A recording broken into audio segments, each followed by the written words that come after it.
Sup, freaks? It's your boy Marty here to introduce this incredible rip Matt and I just had. Very good rip. Excuse me. Just burped there. Big week. I think we stayed as humble as we possibly could. I think you guys are going to enjoy it. I'm not going to intro it anymore. You're going to fucking listen to it. So this episode is brought to you by good friends at Unchained Capital. You freaks should know all about them, but if you don't know about them, let me tell you about them. Particularly their white glove concierge service that's going to take you from zero to a multi-sig collaborative custody vault with $1,000 worth of Bitcoin in it in no time. All right, so it's a $1,500 package. You freaks are going to get $50 off. That's $1,450 for you if you tell them that TFTC sent you. And basically what comes in the package is, again, white glove concierge service. They're going to walk you through the process of going from zero to having a multi-sig vault set up in a collaborative custody model in which Unchained holds one key, you hold two keys. You can always move your UTXOs out of the vault by yourself, but if you ever need Unchained they're there to be that second in the 2 or 3 multi-sig setup to move your coins. And the way it works is they're going to engage with you. They're going to have multiple video conference chats with you, explain multi-sig, explain their vault product specifically, get you comfortable with it. That $1,450 package includes 2 hardware wallets that they're going to send to you, get you comfortable with setting those up, securing the seeds. And they're going to set up your vault. They're going to have a key again. You're going to have 2 keys. And then they're going to dump $1,000 worth of Bitcoin into the vault. So you go from zero to having a multi-sig collaborative custody vault with $1,000 worth of Bitcoin in it. Again, you freaks are getting $50 off. Tell them the TFTC sent you. Unchained, on top of that, has a bunch of other products, an incredible blog series. Parker Lewis is Gradually Then Suddenly. Drew has his Bitcoin astronomy series. He just dropped part 2 last week. Incredible piece, very forward thinking. On top of that, they're contributing to the open source community within Bitcoin. Caravan is the open source vault product. If you don't want to use Unchained or involve Unchained in your multi-sig quorum, they've open sourced the technology that creates their vaults. It's called Caravan. So go check all this out at www.unchained-capital.com. We're going to link to the concierge service, the white glove service, in the show notes particularly. So if you want to check that out, that link is in the show notes. This episode was also brought to you by good friends at the motherfucking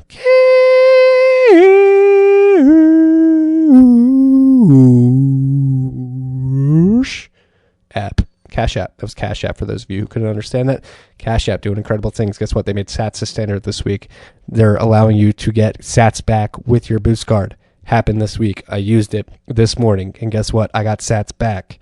Today, they had Hot Girl Meg, whoever that is. I just met her today, but she gave me $100 worth of Sats. They gave out $1 million worth of Sats via Hot Girl Meg on Twitter today. It's pretty amazing. And the Cash App, I'm saying Sats, Cash App, very intertwined. All right, Cash App's help you sack Sats, send Sats, receive Sats, and sell Sats if you so please. Like I said, they made Sats a standard. They're allowing you to dollar cost average into Sats. So if you want to stack Sats but you don't want to think about it, you can set up a DCA in the Cash App. You can buy daily, weekly, or bi-weekly.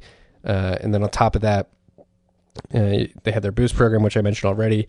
You go to partner merchants, save some money. They have their Bitcoin boost, which is out there now. You can go spend money wherever using your boost card to get Sats back, which is pretty incredible. And yes, we're saying Sats for any of you new freaks who are new to Bitcoin and this podcast. Sats, what is a Sat? Why are you saying Sats, you crazy motherfucker? Sats is short for Satoshis. And Satoshis are the smallest denomination of Bitcoin that you can have, the smallest unit. There are 100 million Satoshis in one Bitcoin. So instead of buying a fraction of Bitcoin, you buy whole Sats. You get 100 million Sats, you have one whole Bitcoin. So to help fix that unit bias that exists in the world today. You're going to get about like 2,400 Sats for one Ripple. People say, oh, Ripple's so cheap. Sats are cheap, freaks. And Cash App is slinging Sats. They're letting you stack Sats. So go check it out. If you haven't downloaded the Cash App already, make sure you go download it and use the code STACKINGSATS when you do. It's STACKINGSATS. You're going to get $10, and $10 is going to go to our good friends at Owls Lacrosse. That's Owls Lacrosse.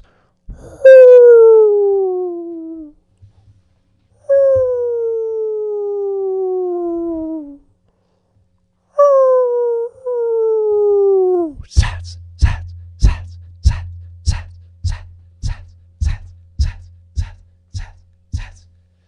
Enjoy.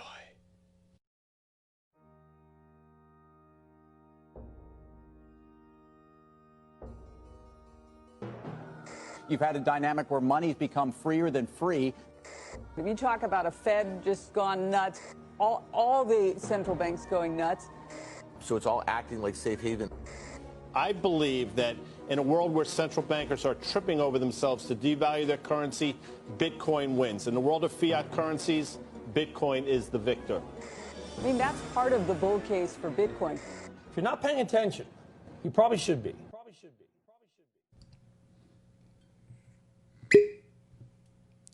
Woo, doggy. Trust me. I'm merely on a quest to obliterate finance as we know it. My aim is to help you, but I demand your undying loyalty. Read a lot. Discuss and argue and meme. Test your ideas on others. Understand what you're investing in if you must, but stack sats anyway. Matt, you have a new admirer on the Twitterverse. The freaks are just they're spitting out new novelty accounts like it's It's Pez. the 2016 shitcoin bonanza. There's no cap supply, and I feel like these parody accounts are like there's like fractals coming out of them as well. They're starting to feud with each other. I like the other tweet he had. What was it? Because the tweet you read was making fun of my pinned tweet that I've had pinned there for like years. But the other tweet was like, fuck you, stack sats or something. Fuck staying humble. Take out a HELOC on your home and stack sats. Don't do that. Is that like a second mortgage? I assume it's a high leverage fucking loan. Yeah, high end leverage. Either that or a helicopter. Helicopter loan. That would make a little bit of sense. I told somebody on Twitter that this is going to be the most humble episode I've ever had. So we're going to start very straight face. Price of Bitcoin right now is $22,695. I think that's up from where it was last week when we last recorded. We're currently at block 661,794, 18,573,637.9 Bitcoin have been mined. That's 88.45% of the total supply. I already said the block height. Mining, we had a downward difficulty adjustment since the last time we met of 2.5%. Right now, blocks are coming in at 10 minutes and 24 seconds. So even with that downward adjustment, hash rate is still falling off the network, which is interesting considering the price is up a little bit more than it was last week. And the mempool's fucked up right now. Yeah. Transactions, according to Clark's mempool, there's 135,607 transactions in the mempool. No one's going to be chirping at me this weekend, I'll tell you that much. I saw you. That mempool ain't clear. I saw people getting your attention on Twitter today. The what is it? The standard lower bound of the fee recommended by nodes or wallets is like the average fee is above that now. You can't even use the lowest standard. Yeah, so I mean, there's the mempool, right? It's a bunch of individual mempools, and those are specified locally, but the default is 300 megs. So once a user's mempool gets past that, they start dropping the lowest fee transaction. So if you have a 1 sat per byte transaction, you will have to rebroadcast it when most mempools have fallen below that default. I mean, there's probably a few, 1 sat per byte proponents like Catan who should be running their nodes with larger mempools to help out their brethren. Make sure their transactions. Yeah. But all you have to do is rebroadcast. If it fails, you have to rebroadcast. If it's a payment to yourself, there's literally zero repercussions. But if it's a payment to someone else, then you should keep an eye on it, and rebroadcast in a timely manner so they get paid. Yeah. Be aware, freaks. Be aware. We've been warning you. Fees are going to go up. Hopefully you have been consolidating UTXOs and opening fat Lightning Network channels. Only if you've considered the privacy implications of both. Obviously, it's a given, Matt. Come on. Samurai Whirlpool new all-time highs in both Bitcoin and dollar terms. Yes, currently sitting at 1,727.82 Bitcoin. Massive. So over 100 Bitcoin Quietly since bullish last as week, fuck. approaching 40 million, currently sitting at 39.2 million of unspent value. And that's all we got for the dashboard today. It's yeah, all right. So the price has been increasing A lot. Yeah, we hit 23,000 at one point. Significantly, Marty. 23.8. We've entered the territory where you wake up in the morning, you're like, I have no idea where I'm gonna be when you check it. Right. It's I know. Hey, we're gonna stay humble. We're not gonna get too bombastic dude, about so this. Fucked. Like I'm kidding. I know. We were never gonna We're be at the ready. point where We try. You just try our best, but here, let's put the price action of the last couple of days into context for you freaks. Friend of the podcast, Dr. Saifuddin Amus, had a fun fact earlier this morning. In the last 24 hours alone, this was at 10:30 a.m. East Coast time this morning. In the last 24 hours, the price of Bitcoin is appreciated by approximately the entire price of Bitcoin on March 12th, 2020. In other words, your Bitcoin's appreciated one day around as much as they were worth 9 months ago. That's pretty insane. well, I mean, right? That is crazy. I mean, people got fucking wrecked in March. Anyone who was leveraged, anyone who panic sold, those who didn't stay humble, they got wrecked in March, and it's pretty crazy that it was the same year in general. Right? Well, this is Like, think about how cheap 18,000 feels right now, or 15,000, or 9,000, or 6,000. It feels so cheap. Like back in the day, you used to be able to get 1 million sats for $100. $10. Not bad. I mean, I remember being able to buy a quarter of a Bitcoin for like $50. I'm aging myself. Yeah, right but now, I mean, 1 million sats for $100 was like a month ago. And it feels like a Right. fucking eternity. yeah, how bad of me is this? I didn't even mention the sats per dollar. We're below 5,000 sats Yeah, per we dollar, broke. currently sitting at The 4,401 sats per the dollar. dollar is Market dumping. caps. I don't know why people hold it. Like, what are you doing, people? Well, we're going to get into that conversation because I think we got to talk about that. There's, especially considering the type of flows that have been coming into Bitcoin over the last few months, in the last week particularly. Another mile mark broken above a $400 billion market cap, currently sitting at $422.68 billion. And Bitcoin price to gold is approaching its all-time highs. Not there yet. 11.8 ounces of gold is going to get you one Bitcoin, or one Bitcoin is going to get you 11.8 ounces of gold, depending on what your unit of account in that particular pair is. And Bitcoin is fast approaching. It blew through. It was hovering at 2 for most of this year, 2% of the total gold market. Now it's at 3.4%, so up about 75%. Up a negligible amount, all things considered. Yes, we still have to get to 100% and beyond that market. I feel like now that we're like officially comfortably past the all-time high. I got a LaCroix delivery here. Thank you, son. Are you going to become like a weekly fixture on the show? I love it. Delicious. Yeah. Have you been stacking sats, son? Yeah. Fa la la la la la la la la. He started singing back to us. We've been doing Christmas carols with him, and he's trying to, like, he can't speak. Obviously, he's too young, but he tries to sing. I like the funny. idea of like using Pavlov's dog with Christmas carols and stacking sats. It's like you say stacking sats, and then you hit him with a Christmas carol. That seems like too like MK Ultra Zoolander. Not even Pavlov's. It goes beyond Pavlov's conditioning there. Thank you for the LaCroix, son. That was two massive announcements from our sponsor that I feel like are underappreciated. That would have been larger news if we hadn't just pumped fucking $3,000. They officially implemented Sats as the standard across the app, so you can optionally switch to Bitcoin as your unit, but the default is Sats. And they've added Join me, Matt. Sats. Join me. Sats. Sats. Sats. Sats. Sats. Sats. Sats. Sats. Sats. Sats. Sats. How's it feel? To the standard. to the standard. And they added Sats back rewards. And this is the #1 finance app on the App Store in the U.S. Like, that's Not massive. only that, another thing, I never really knew who she was before. No idea who this she is. afternoon. Neither do I. Apparently, she's big though. What's her name? Hot girl Meg. I don't know, Marty. You're the one who asked her to shower you.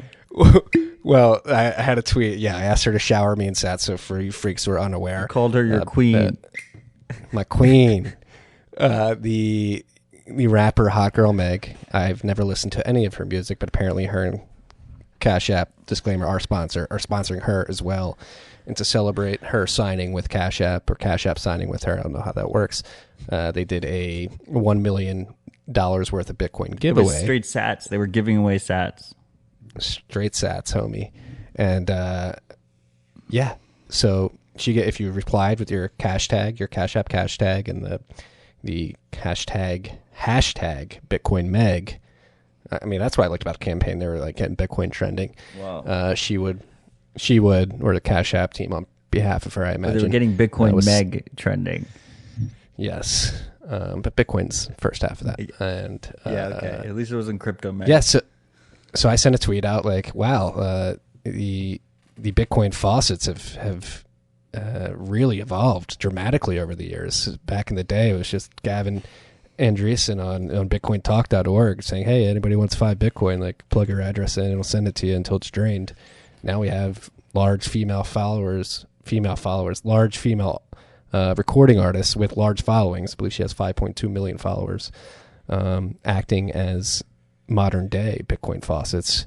And the reason I responded to our queen, Hot Girl Meg, No idea. is because I thought of the FOMO of not, like, I remember knowing that faucets were around. I was like, do I want to deal with this? Like, what am I doing here? And not participating in a faucet that was giving you 5 Bitcoin for free.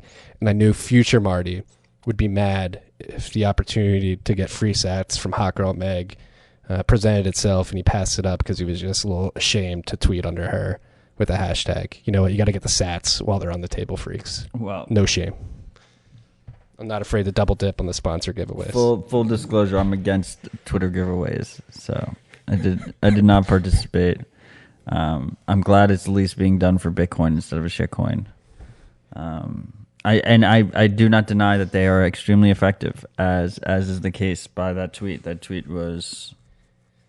got a lot of fucking engagement, but I think we should be careful not to undersell the other news. I think the combination of Sats being the standard on this app, I think like a whole new cycle of Bitcoiners are going to come in. They're not even going to think in Bitcoin terms. They're just going to think in Sats. And with this giveaway, it's said in your wallet when you got it, you've just received Sats from Hot Meg.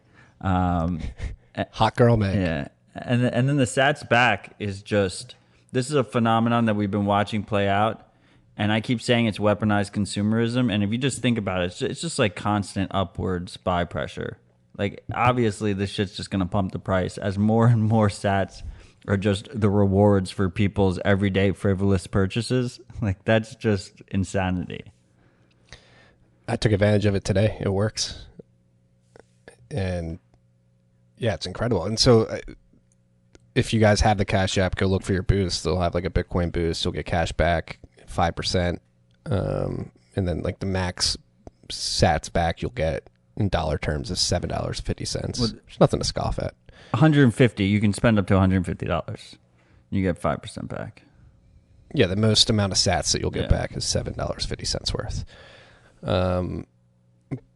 So go check that out if you have the app. Try it. I used it today. It worked flawlessly. But going back to Sats the standard and the unit bias, that has been a discussion on this show for years now. In a discussion we were having with a couple others earlier today, let's jump into the unit bias. And some people are saying that Sats is too low of a denomination for people to mentally grasp. Those people should stop being such fucking bears.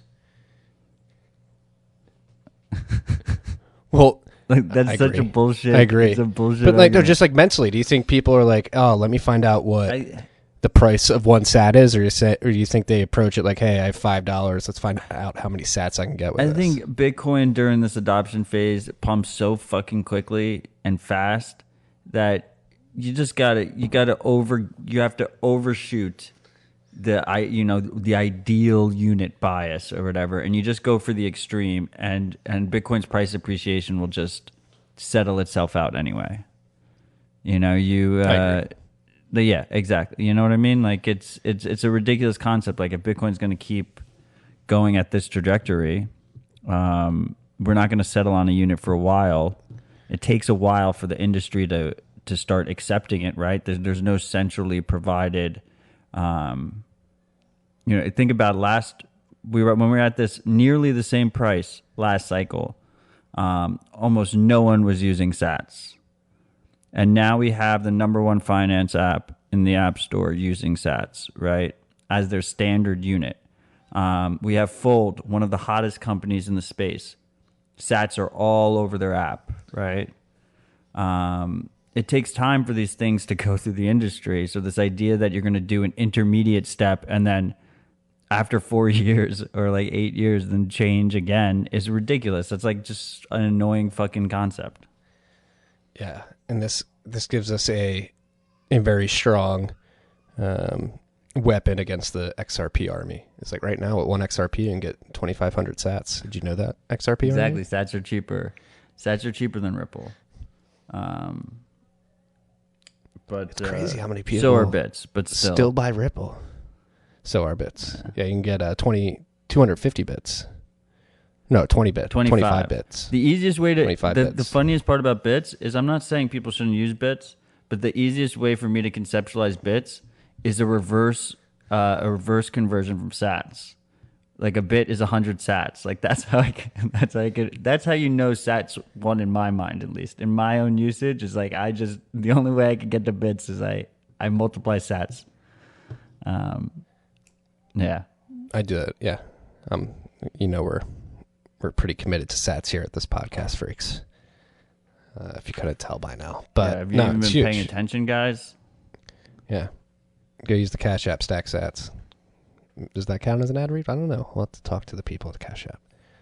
No, you're going to read a separate ad because that had nothing to do with them being a sponsor. That's legitimate. I'm legitimately excited. I'm legitimately excited about this. This is like major fucking news of the week that I feel like not enough people are really talking about. Yes, I am as well. It is, well, all the good news got buried with the price. Like yesterday was the 10-year anniversary of Slush Pool mining its first block, representing the first block ever mined by a mining pool, which is pretty historic. And they dropped, this is actually what I'm writing about in the Bent. Freaks, haven't written the Bent yet. Busy day for Great American Mining. I'm going to get it out after we record this.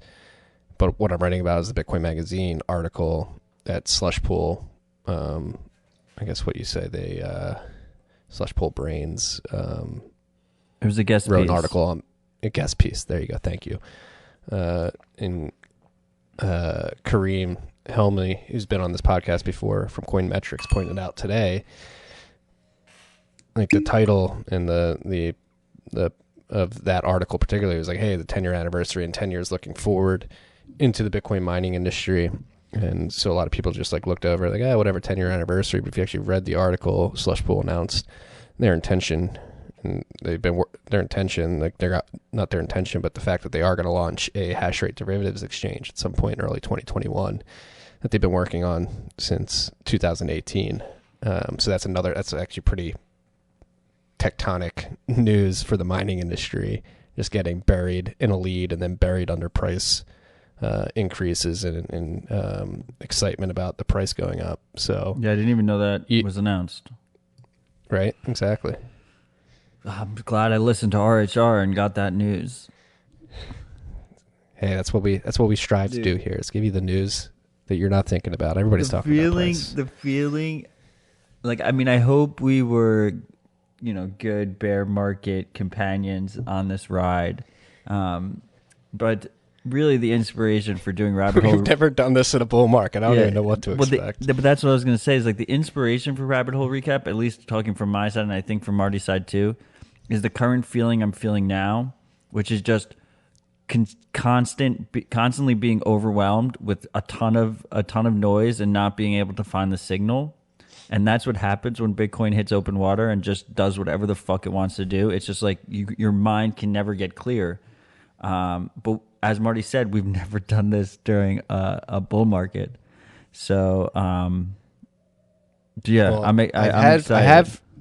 I have written the bet in the bull market, so I have some experience with content in the bull market. And back then, I go back and read some of the early bets every once in a while, and I was trying to get the signal through then too. And I aim to stick to that in this bull market. If it seems like it's materializing. We're technically in a bull market since we passed the all-time we've high. never been in a bear market, but there's troughs, hills and valleys. Yes.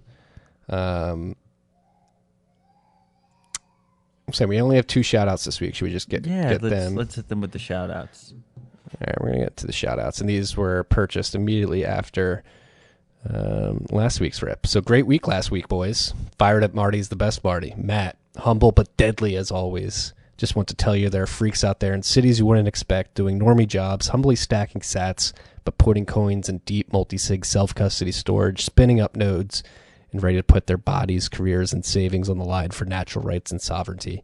People are primed for this movement, and as a lawyer, if/when the fight comes, I think we win. A lot of good people in this foxhole. Very encouraging shout out. We appreciate you offering your pro bono lawyer services. That's fantastic. Yes, hey. If they ever try to send us to the gulag, we're going to hit you up. I know that was an anonymous shout out. We're going to do a reverse shout out on the pod and ask for contact information. Yeah, DM us. This one's pretty funny. Pretty short. Fuck you, Steve Mnuchin. $50 is so cheap that Marty read that to all the freaks. So that was a present to you freaks from another freak. Truly fuck you money. Appreciate that. Yeah, truly, literally, money. Both of these shout outs have appreciated to about $65 since they were purchased. So this shout out I just read was 278,000 sats. And it was the price was $17,984 when we received that. Time flies. UTXO. Freaks, you can send shout out like $50 over the Lightning Network is pretty easy these days. You don't have to send an on-chain UTXO if you have a Lightning node. If you want to buy shout out, not forcing anybody to do anything, but we have received plenty of shout outs over the Lightning Network. It's actually looking back at the past 1, 2, 3, 4, 5, 6, 7, 8. It's 4 Lightning, 4 on-chain. Wow, we got a little battle going on. Yeah. Maybe the on-chain proponents, you got to fight back. You got to send in your on-chain shout-outs, and the Lightning guys have to send in their... Yeah, and actually I have 12 shout-outs on this one particular page, and it's 6. And then Lightning Network on-chain. We need the 1 sat per byte truthers to send in their 1 sat per byte shout-outs, and they never know when they'll confirm. It's like 3 weeks down the line, They finally get their shout-out through.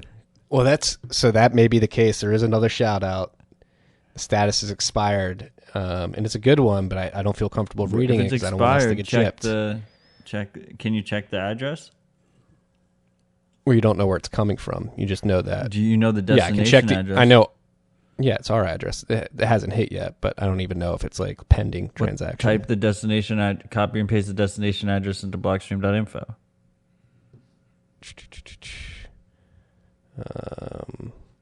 Be hilarious if there's an unconfirmed 1 sat per byte transaction in there. All right. You riff a little bit. Oh, it was a Lightning Network invoice. Oh, so then they definitely didn't pay it. Well, freak. No, yeah. Maybe you had a routing error. We believe in you. Yeah. So we have a bunch of stories that are in the section of this podcast about things that we're bullish on from people that we never heard of before that we pretend we've heard of. I've heard of Scott Minard before. You've heard of Ruffer? I actually have heard of One River when I worked in the managed future space. Who the fuck is Ruffer? One River. I think it's a sub fund. UK-based Ruffer Group. No, they're different than One River. So One River is the next story. UK-based Ruffer manages 20 billion in assets, and They invested $744 million into Bitcoin. There's some like billionaire macro fund. What? Yeah, Brevin Howard was mentioned in that. So Brevin Howard is, I believe, their commodities trading advisor. I'm definitely not comfortable, but familiar with them. I thought, because I read this. Then we have One River, which is a separate one. One Rivers, yes. They quietly Control bought F, $600 million. Control F Ruffer in the Bloomberg, and you'll see that. Just give me a second here. An investor with One River. No, but is that's Ruffer LLP. So both of his. These are two different entities that both bought separate Bitcoin stashes. That he's affiliated with both. I thought it was an LP. Okay, I'm sorry. This guy is probably going to each macro fund and like orange pilling them. So like all the funds he's involved with, they're all fucking buying Bitcoin. Yeah, so he's an LP in these funds. Right, which is not. Yeah. So he's a step above the other partners, right? Yes. But it's two Talking different fund funds. structure here, freaks. It's two different funds. Yeah, it was a Brevin Howard's commodities, and then right, and then one River, and then we have the Guggenheim guy just casually dropping a $400K price call on Bloomberg while they were supposed to be covering Jerome Powell and his statements about market conditions and the Fed's forward guidance, which is beautifully poetic. That they literally delayed their coverage of a live event that usually gets widespread coverage in the financial quote-unquote media industry. And you could hear their shock. Right? Whoa. Yeah. Whoa, what? So Scott Minard, who is the head of Guggenheim, which is a massive fund. Yeah, he said, I believe he said, if we're comparing Bitcoin to gold and you're going to use that as a fair value metric, Bitcoin's fair value, I think he said today, is $400,000. He said they're like fundamental models start at $400K. Yeah. Which is pretty crazy. Yeah, Insane. I mean, if Insane I said numbers. that at the Thanksgiving Day table, like I would be laughed out of the fucking room. Right? And you probably were at some point. I used to drop, Bitcoin will get to millions No, I of don't think dollars. I was ever Like, that crazy. I was that crazy. I definitely was. And I still believe that. And, you know, I fucking crazy. I never vocalize it, but I don't disbelieve it. Yes, it's very humble of you. Moon or die. Moon or die. And so yeah. So we're talking about the Ruffer, One River, Guggenheim. I think you can throw Brevin Howard in there as well. So Ruffer bought $744 million. I believe and their price point was like $14,000. 16, Bitcoin. I think. They said 16, 14 or 16. So they're up. Yeah, these guys only talk about it after they buy. Yeah. And I think they have 45,000 Bitcoin. And they can all pump it without breaking securities violations. Right. And so we have that. And this all comes on the heels of the no news. So the original shout out was like, hey, I love how you guys are getting jacked up. What do we get jacked up about is the pending announcement, apparently, from the Treasury Department, Steve Munchenbutts and his friends, about we still don't know what the announcement's going to be or if it's even going to come. Happens. I still think the best time for it to happen is during the holiday break. Yeah, and I was saying last Friday, like I thought they were just going to do like a 5 p.m. post-market close going into a weekend before Christmas announcement, but didn't happen. Nothing's materialized yet. Have you heard anything about? Nope, just the same. It's like we're all riffing off of each other. I don't want to be like participatory to the FUD. I would say that I am grateful for Mnuchin to just, I did accelerate my stacking because of it. Like, I got a little less humble and I got into a little bit of a FOMO craze, so I appreciate that. I stacked a little bit, but I think I FOMO'd into being less complacent on getting what I have on exchanges off exchanges or in exchange. Only use one. Take the advice. We'll see. I mean, I still think that something's going to happen here. But I think regardless, it doesn't matter. You should just always operate under the assumption that it could happen at any moment. I think is the only really safe way to do that. But we'll see. I was a few glasses of champagne, few glasses of wine, and maybe one glass of whiskey deep last night when I God. saw the Ryan Selkis tweet that the G7 is probably going to crack down. We're going to have a big fight, but I still believe this. The G7 can suck my dick. Fuck the G7. Who gives a fuck? Like, I'm going to still rub my node. I said this last week. I'm getting fired up again, even though the news hasn't been announced yet, or it may not be announced. Who knows? But even if it is or isn't, regardless, I'm still going to run my node. Our BTC Pay server isn't going anywhere. I'm going to keep talking about Bitcoin and self-custody and coin joining. I'm just keep writing about it. The G7 can go suck my dick. There. I'll just put it like that. Yeah, I mean, I was liquidated on BitMEX on March 12th, so I'm slowly gonna start building up my Bitcoin position again, and maybe I'll consider running a node. Never tried it. Yeah, is that statement going to get me? You're looking at me like that's going to get me sent to the gulag. Don't be afraid of the gulag, freaks. Don't let the gulag self-censor yourself. No, I mean, I'm just fucking around. Of course, I'm going to keep running my node, using my nodes. I wish I didn't get liquidated on March 12th, but let bygones be bygones, and you stack by stack, just try and build it back. Yeah. It's funny, you got liquidated on March 12th. March 15th, I was boating with family in the bays of South Jersey, and I fell into the bay with my hardware wallet in my pocket, and I couldn't find it. See, this is why no one should use hardware wallets. Yeah, it's fucked. I actually did not see, this is part of the news that slipped by me this week. The UK FCA grants crypto firms temporary registration. Okay. So, Bottle Pay is officially relaunched on the back of this news. So, disclosure, I am an advisor with a small equity position there. To the freaks that are new, Bottle Pay hit the ground running last year. Or maybe it was beginning of this year. No.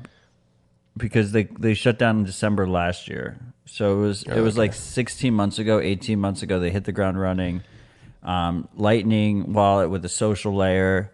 Regulations hit them hard. Instead of instituting KYC, they shut down completely, had everyone withdraw their funds, and they reevaluated. And now this is their relaunch. It is a KYC product now, and it is launching in the UK first.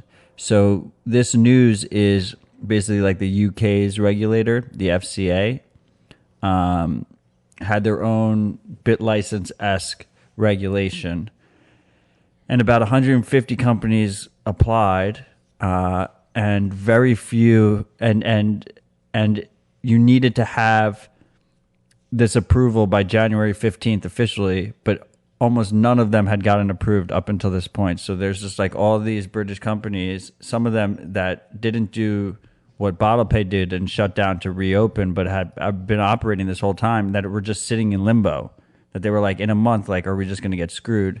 So they instituted this temporary approval. They're like, we're going to push back that January 15th deadline for 6 months. You can operate now, but you have to get your approval in between there, which is good to see, because it appeared to be just, a bit of a clusterfuck over there. Yes. Yeah, I mean, there's a lot of Bitcoin companies right now that are just, rejoicing that they can actually do business. Yeah, so is it like similar to the sandbox regulation that happens over here? It's like, hey, let's go for it. You got X amount of years and we'll reevaluate. Yeah, I mean, I'm not quite sure. I think this in particular is just a temporary. Yeah, it goes until it's like 6 months or something. They're like pushing it back. Yeah, it's January 9th to July 9th, 2021. Yeah, I mean, look, we literally, the last comment we had was on potential U.S. self-custody restrictions, to the point where that are practically a ban as far as I'm concerned. So who the fuck knows? No one really knows, and we'll see what happens. But for now, this is really good news. I'll take good news when we can get it. It's been a good news week. Yeah. Haven't got to the news that makes us angry section yet, and doesn't seem like it's going to happen right now either. Seems like Kraken reacted to my newsletter that I wrote earlier this week about Stay humble, Marty. I'm fucking with you. It's obviously not. They've been working on this, and that newsletter was a bit in jest. just to light a little bit of a match under the ass, these exchanges to get moving on second layer solutions, whether it be Lightning or Liquid. Kraken seems to be taking the bull by the horns, and they announced their intention to get Lightning Network integration to market at some point in the first half of 2021. Our good friend of the podcast and in real life, Pierre Rochard, is leading those efforts. They're bringing on staff to focus on this specifically.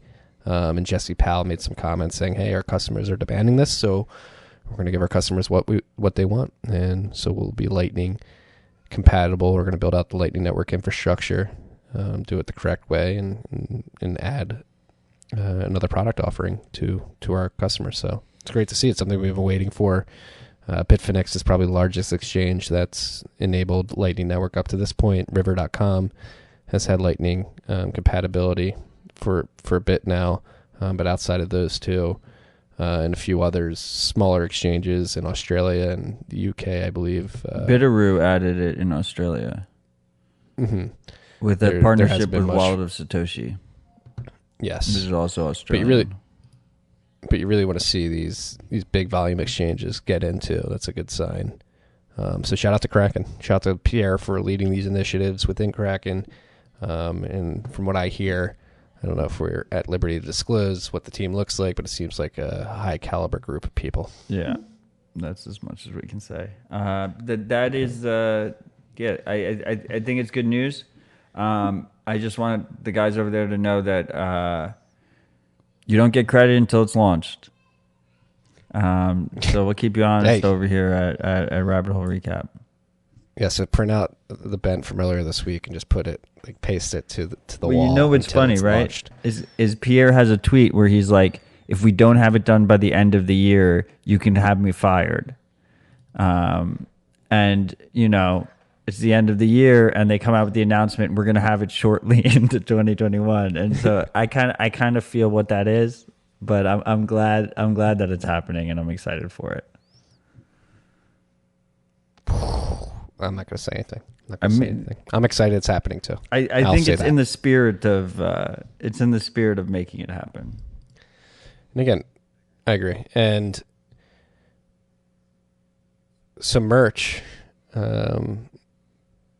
Bitcoin dev, formerly at BitGo, now at Unchained, Chaincode Unchained, now at Chaincode Labs.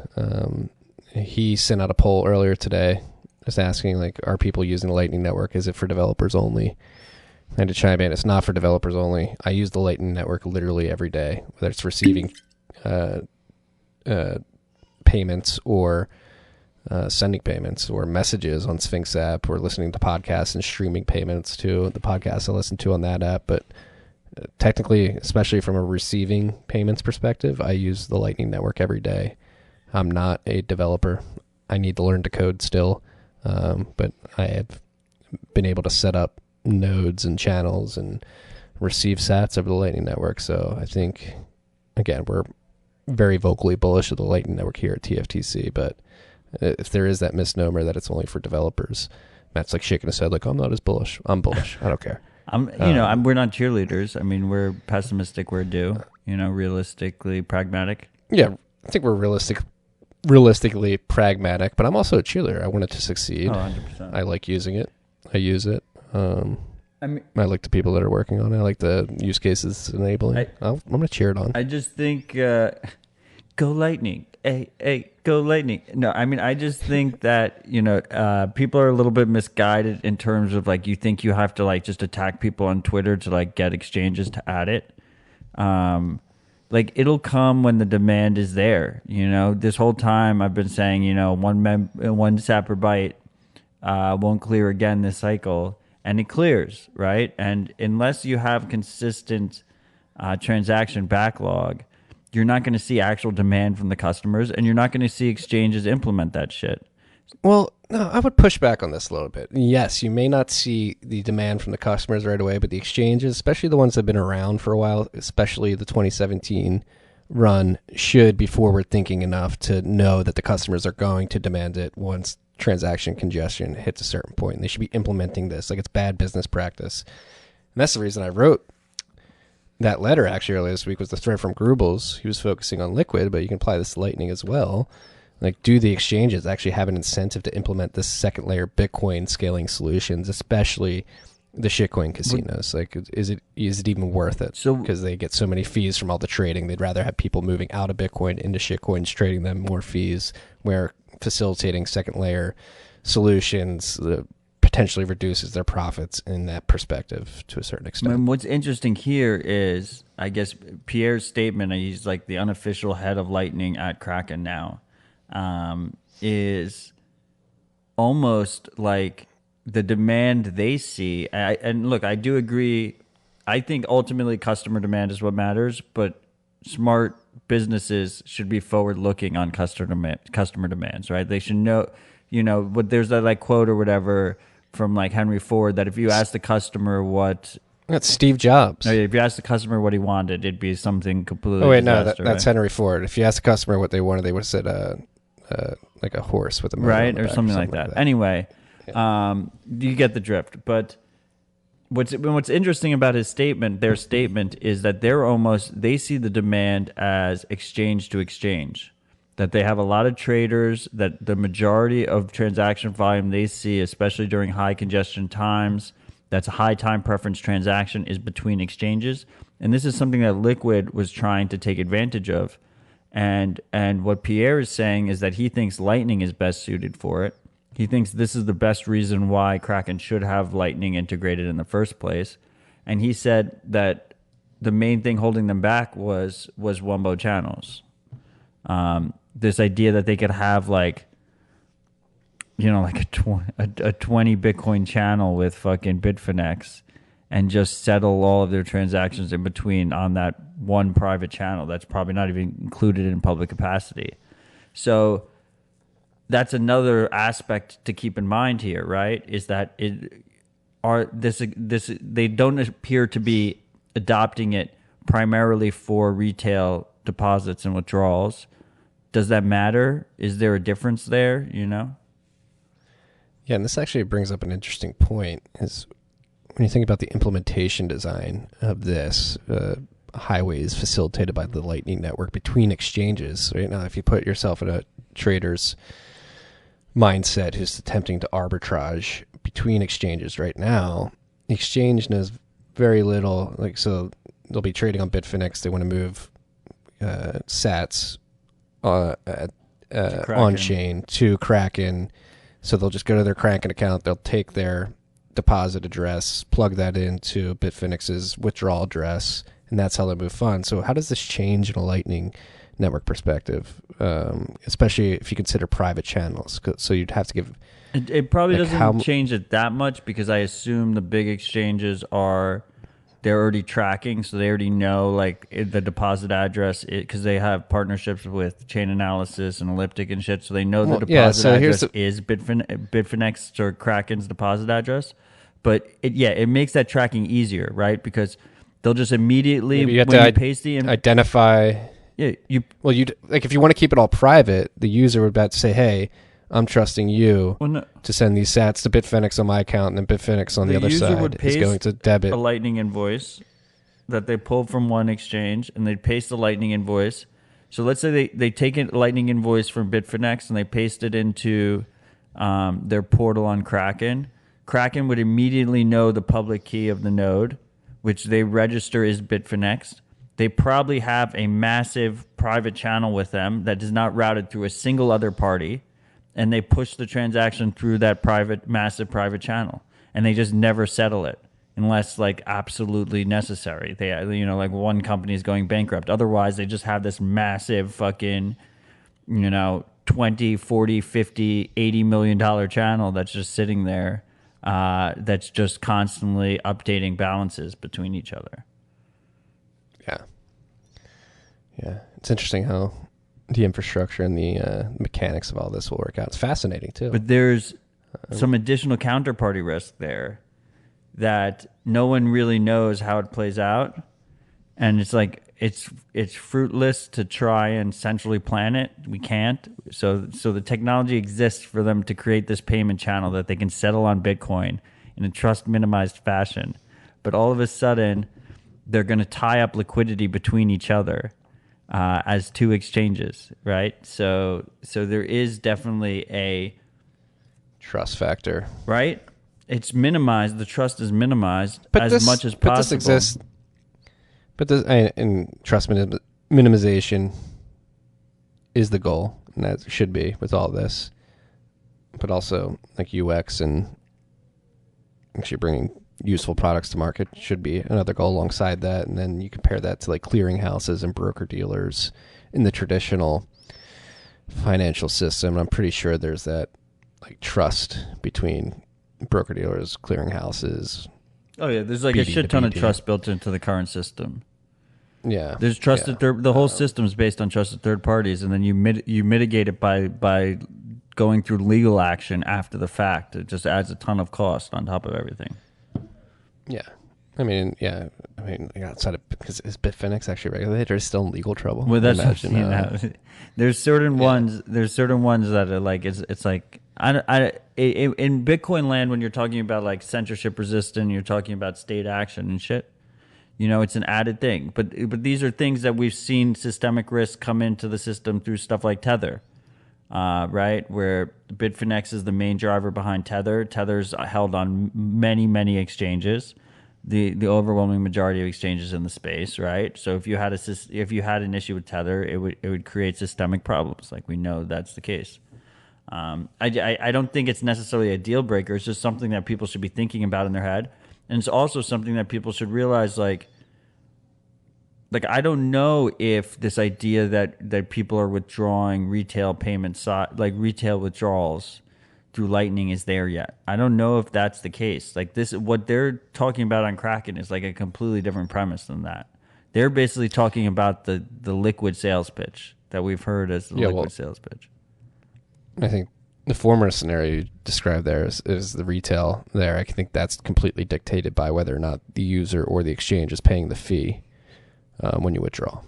Right. I'm pretty sure that's different from exchange to exchange. I mean, I think our boy Jack Mallers, he sold me very early on this idea of institutional corporate Lightning adoption with mostly private channels, right? This idea that you just have these insanely massive private channels that are also backed up by like legal documents and legal agreements and stuff between these massive corporations and high frequency traders and all these guys, right? And they all have these massive private channels set up. Like I'm completely sold on that idea. Like I think that's 100% makes complete sense to me. It's a good way of dealing with counterparty risk if you're a Bitcoin whale, whether you're a corporation or an individual or whatever. That's wholeheartedly different than the public Lightning Network routing capacity and retail payments and everything. They seem similar. They rely on the same technology, but there's a completely different situation. Yes, because you have retail, just a bunch more people involved. Yeah, it's a shit ton of people. It's a whole different model, and it's all public routing capacity and public routing nodes and finding routes and privacy and you don't know who your counterparties are. You have counter. Well, you know the intention of the institutional trader and why they're moving between exchange. You don't necessarily know end user retail intention, why they're using Lightning Network to send off exchange. It's easy to focus in on that particular use case that the institutional investors and traders are focused on, where you can't really know exactly what the retail users are going to use it for exactly. Yeah, I mean, I just think the other use case is just a way simpler use case. It's like a very obvious. It's just you have two corporations. They're going to be transferring millions of dollars between each other, back and forth, for decades, and so they can just set up a payment channel, right? And have no one else involved. Is like a super simple concept, a high level compared to retail payments through an onion routed, permissionless public network. This is where it starts to incite, like, is Bitcoin, the Lightning Network, going to make these business models and this whole market evolve in ways we can't even see? Like, once you get to that point, and like, especially if you consider, like, if these exchanges are willing to put up enough capital to develop something like a Lightning pool book, like, does the line between exchanges begin to blur and you just have one global order book that's accessible via the Lightning Network. I don't know if that makes any sense, but that's just where my mind's going right now. Well, I think, to accomplish something like that, you need to have some kind of fiat placeholder on the Lightning Network, right? Which is why they're working on RGB. This like the whole idea of stable coins, right? And then obviously you do have a trusted third party there, who's ever, whatever the model is for that physical asset being pegged. Yeah. But Fascinating stuff. Yeah. Shout out to Kraken. Absolutely. Shout out to, hey, and Cash App. Let's get on it. Even though Matt doesn't think it's really for retail payments yet. And Cash App is paying the fee. Cash App does pay the fee, the on-chain fee. So I think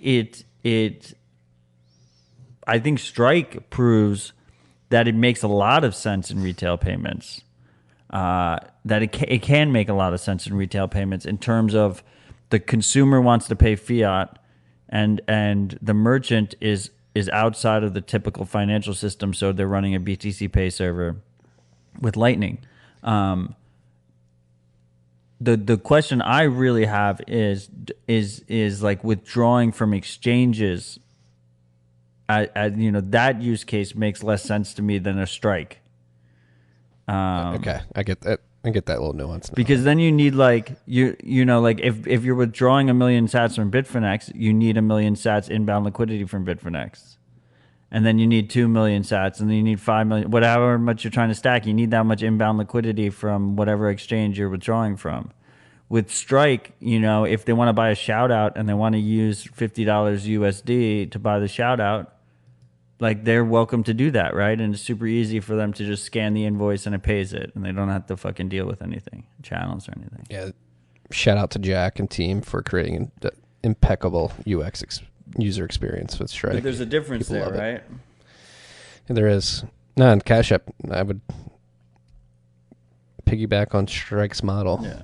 I think with Cash App, what you see is the symbiosis with the Square merchants, right? So they can have the Square merchants can accept Lightning payments. They can have you pay out any Lightning invoice from Cash App.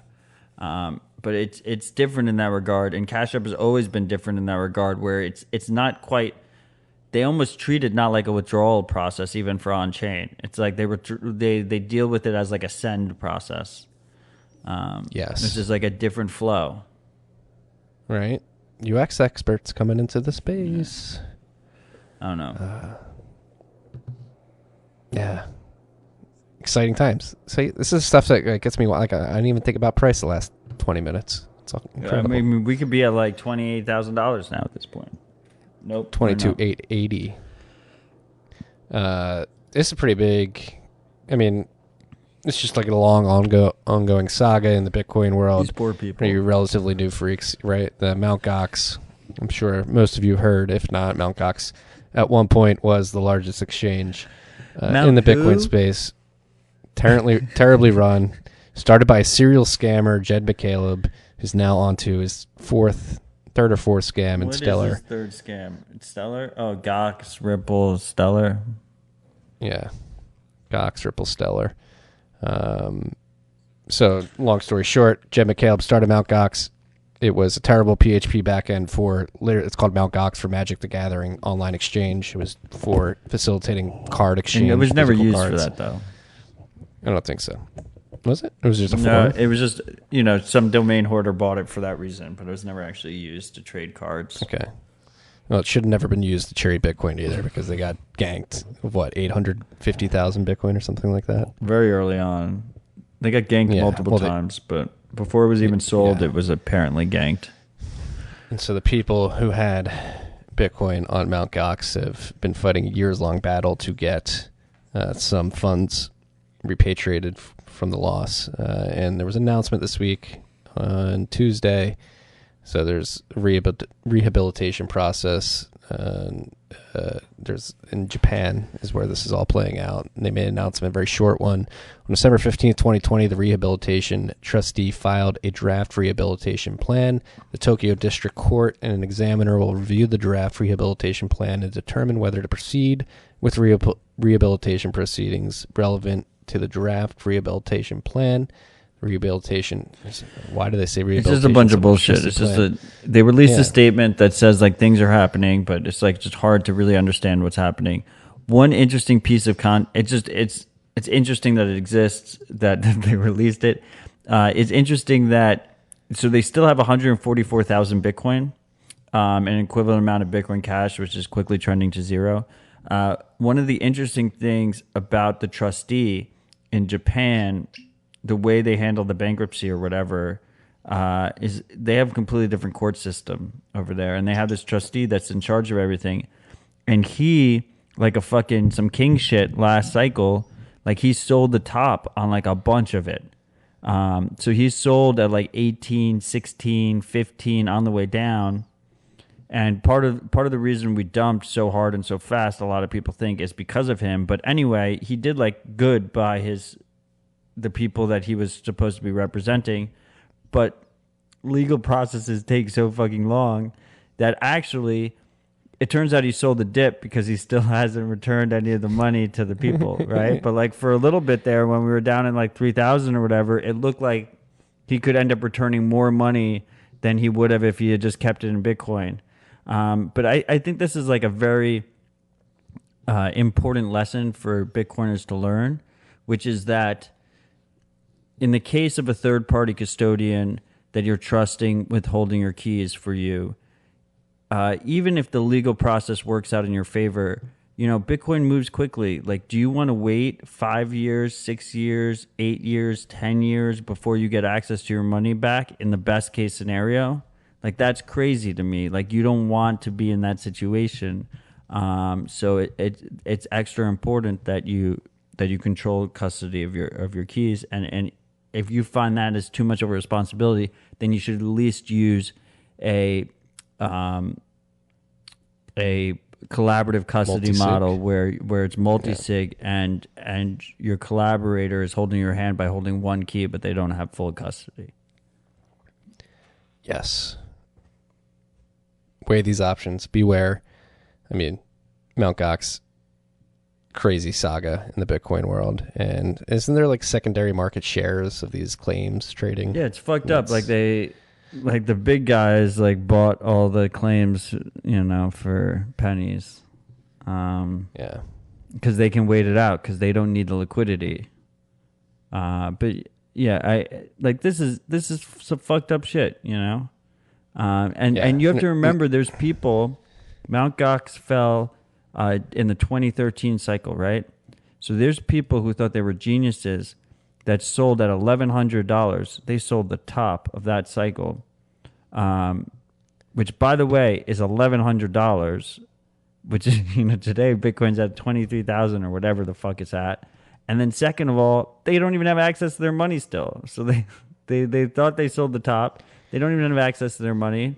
This is part of the reason why stacking sats is a lifestyle. It's why we choose what we choose, you know, is because you just remove that risk completely. Like, don't fucking, you try and sell a top and then you get stuck. Yeah. And you got to pay the taxes. You're depending on these third parties. It's not worth the headache. It's not worth the stress. And so, tying up this story particularly, I think there's a lot of questions, lingering questions of, all right, when this process is finally done, are these Bitcoin going to be immediately liquidated?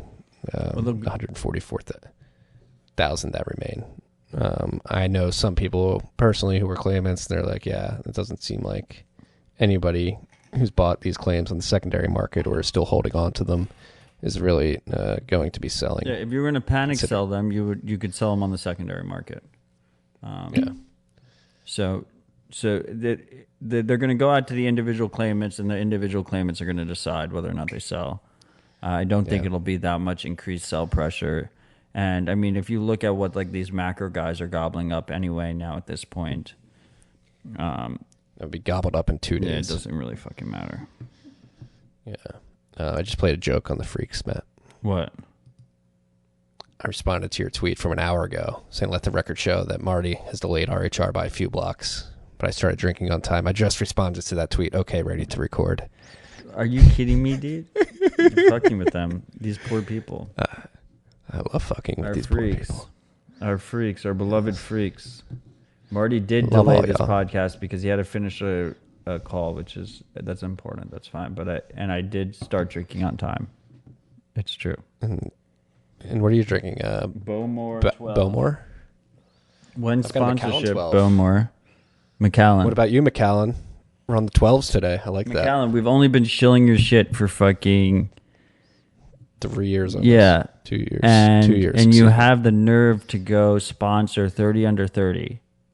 Really? what? 30 under 30 you sponsor, and you don't sponsor Tales from the Crypt, Rabbit Hole Recap. What the fuck's going on? Somebody already got kicked off that list, or not kicked off the list, but somebody on that list is Layer One's fucked. For anybody who doesn't understand, it's an unfortunate situation. Why don't you tell the freaks what's up?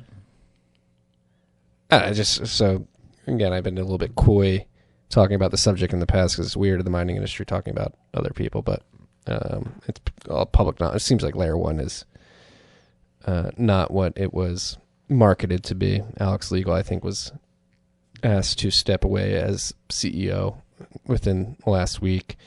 Co-founder Dalek, I forget his first name. He's starting another mining company called Enigma, roiled in legal conflict. It seems like they were over-promising and under-delivering. And Alex was on the under 30 list 2 weeks ago, and he's been asked to leave within 2 weeks. So it's unfortunate. Have had Alex on this podcast before. I liked him personally, but it seems like he's not really up to snuff to run a mining company in West Texas. And I'll leave it at that. Yeah. I handle that okay? Do you have any thoughts about It this? was surprising news. It's not my scene, but it was surprising news to see. So I wonder what's going on over there. I think they also mixed it with a press release about using immersion technology in Texas. Yes, and so that's the way it goes. Alex brought the marketing, the CEO Pizzazz, the young entrepreneur, and Dalek, that's his last name, was the technical part of the company who's bringing the immersion system. And again, now I believe I saw something earlier this week. He started a new company called Enigma. They're teaming up with Lancium, which actually sued Layer One to develop a 8 megawatt pilot project liquid immersion system in Texas. Can't speak to the quality of what that will be. Don't know them personally or have seen any of that, but that's the word on the street as of right now. What are you laughing at? Are you reading text over there? I'm reading the tweet that you fucking commented on, and you like pissed off all the freaks. But I thought it was funny because so my tweet was, let the record show that Marty Bent has delayed RHR by a few blocks, but I started drinking on time, and then I did a hat tip to Bowmore 12, right? Because that's what I'm drinking. And one of the freaks, shout out at DH23009, goes, "You'll get that Scotch sponsorship eventually, bro. Keep trying." Always hustling. We're always hustling here at RHR. Yeah, he deserves a shout out on that one. That was a good response. Yes. Yeah, I mean, I so did not pay attention to anything you just said. But to the freaks, like immersion technology is like a really cool way of saying like they just like put all the miners in liquid because they cool better.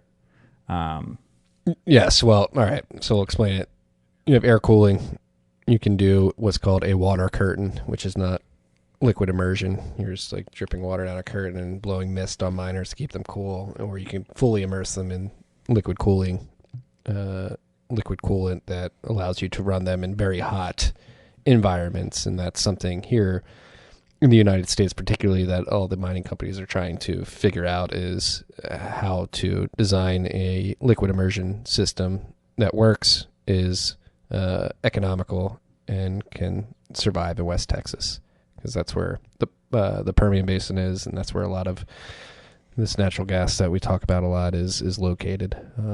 So there's like, I don't want to say a race, but people are working on cooling immersion systems so you can survive the hot summers in Texas. If you can cool in an efficient manner, all of a sudden there's a ton of cheap energy that isn't being utilized yet.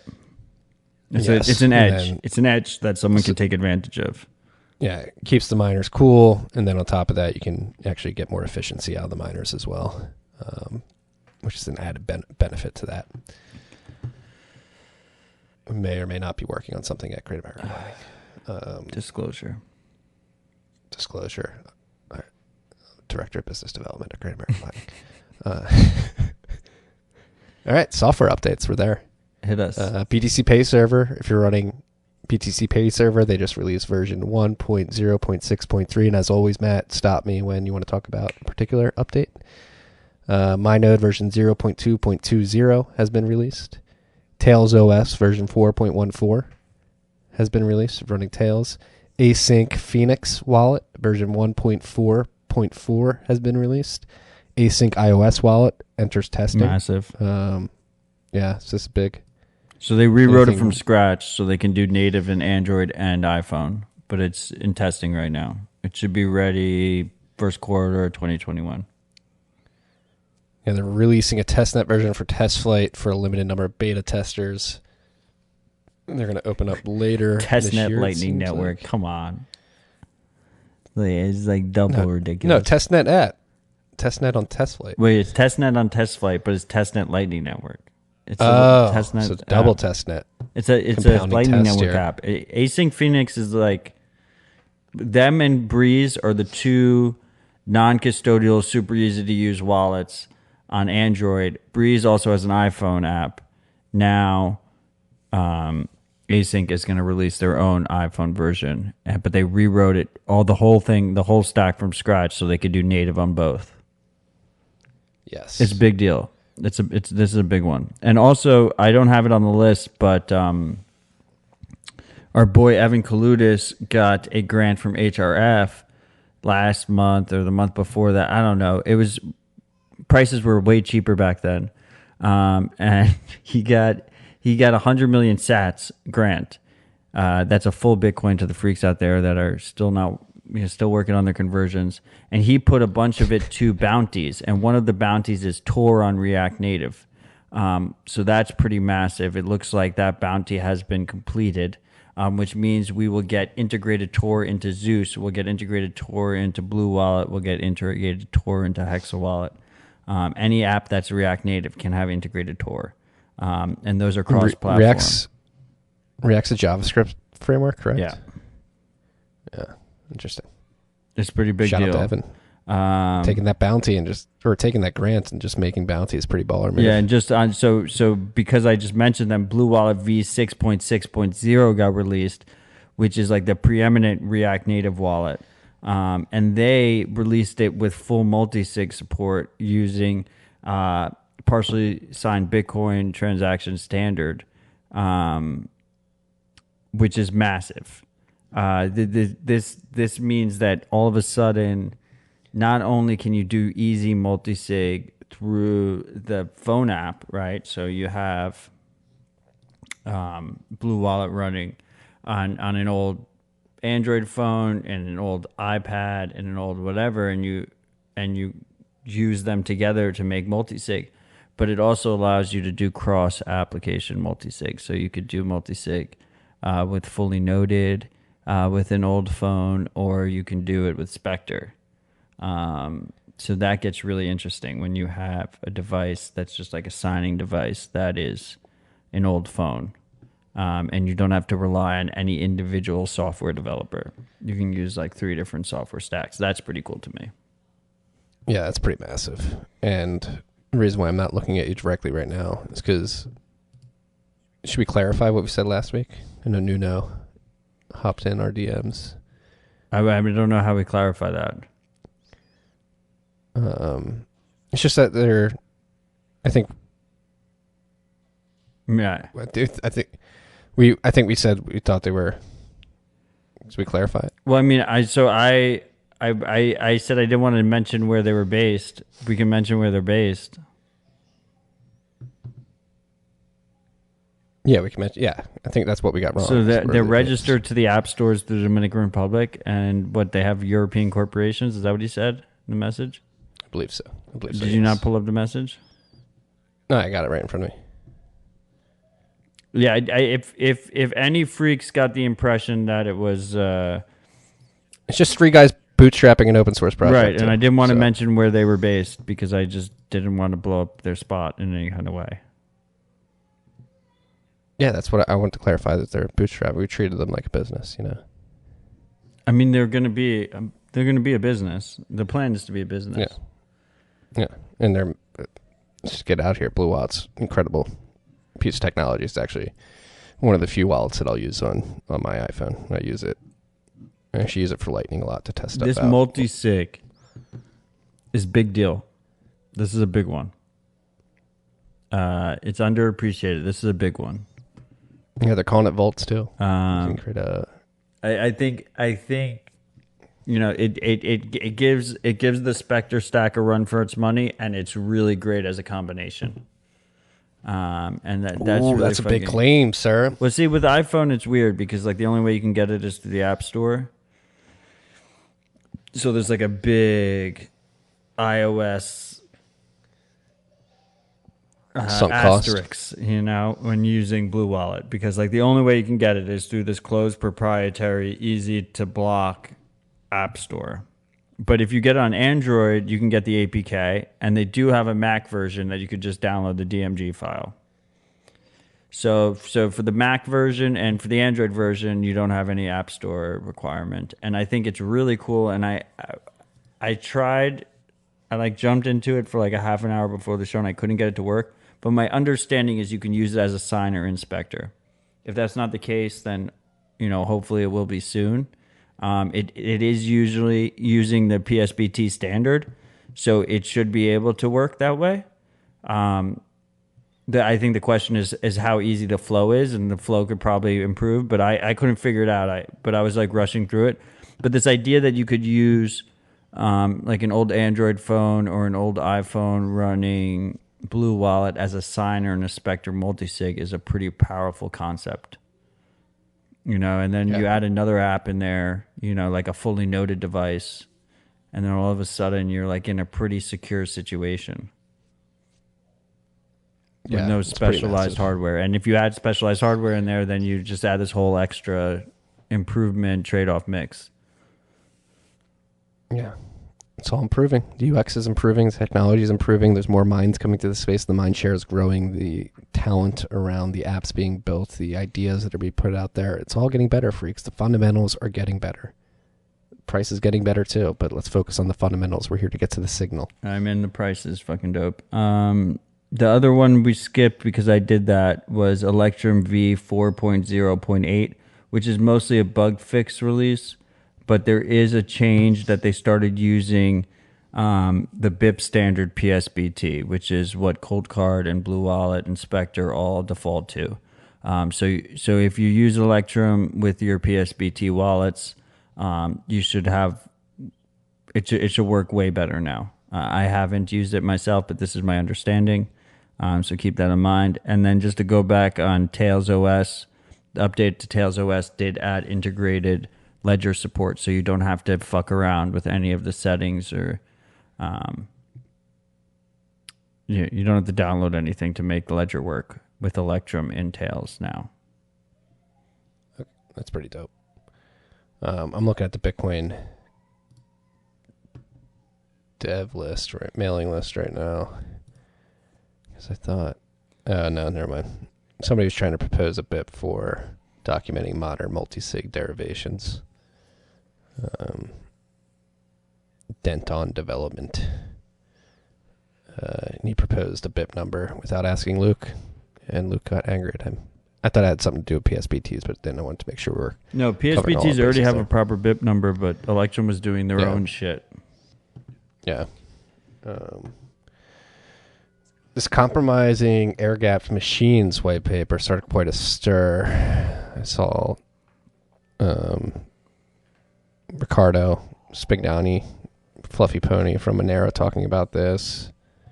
Just basically the conversation of should you have a dedicated machine that's a dedicated hardware wallet that's specific to Bitcoin, or an air gap laptop that isn't specific. Well, and I believe this paper basically proved that you could, in some situations, compromise air gap computers. So the general premise of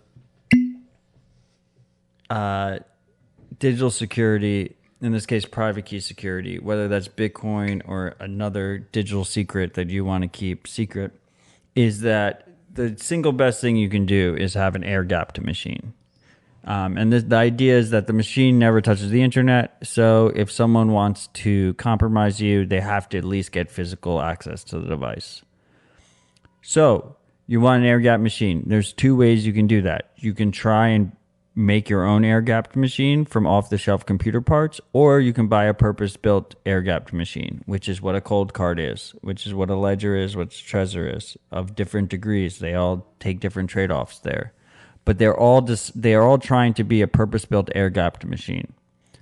So what you hear a lot is you hear people say, like, get a laptop, rip out the Wi-Fi card, rip out the microphone, maybe keep the webcam if you want QR codes.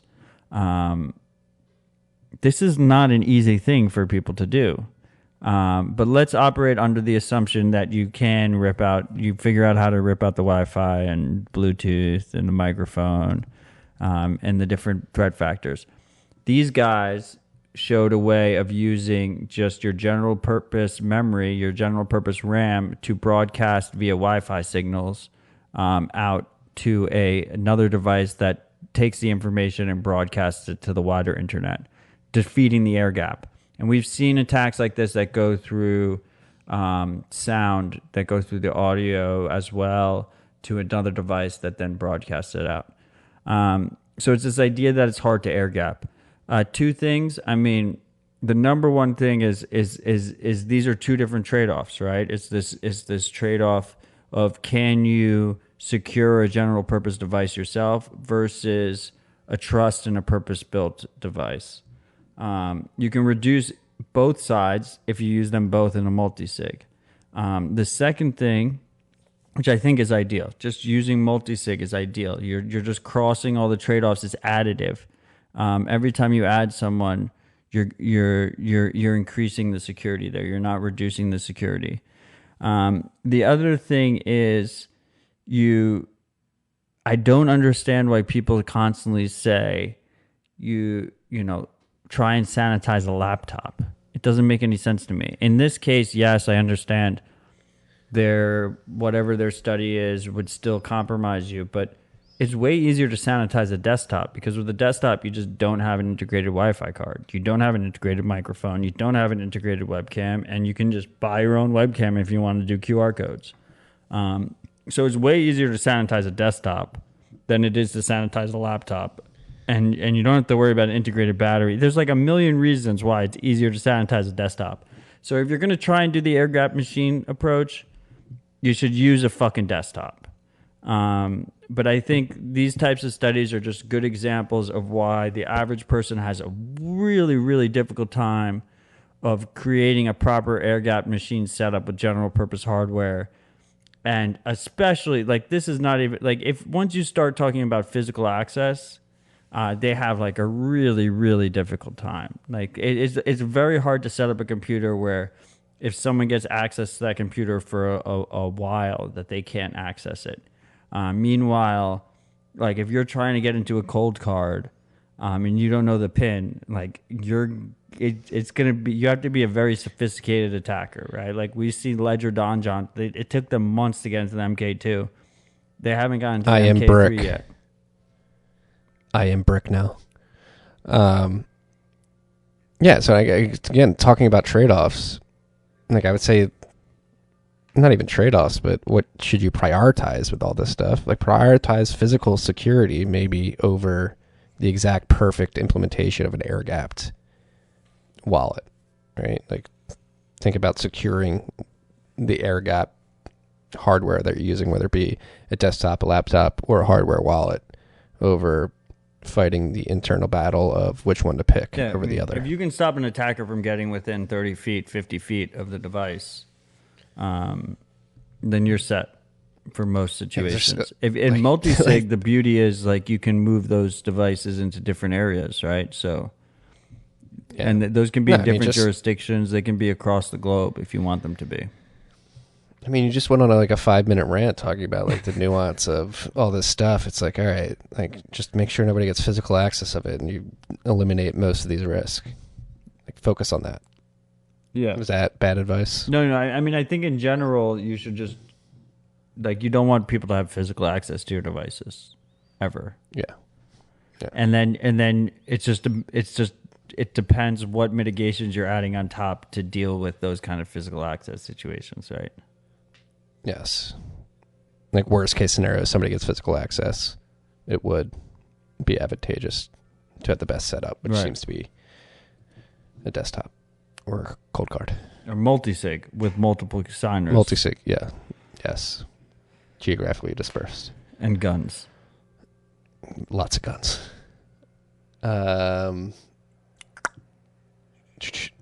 OXT research on the KuCoin report. So is our boy Ergo So back with some news? yeah, so have you looked at this report at all?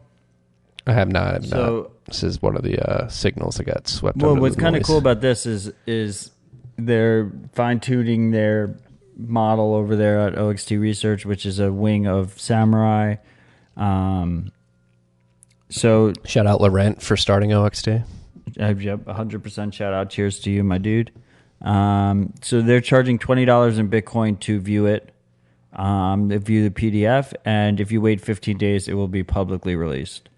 Which, if you compare that to the chain analysis firms, the chain surveillance firms that charge $200,000 and don't release their proprietary research, I think that's like a massive improvement, and I think it's kind of a cool incentivized business model there.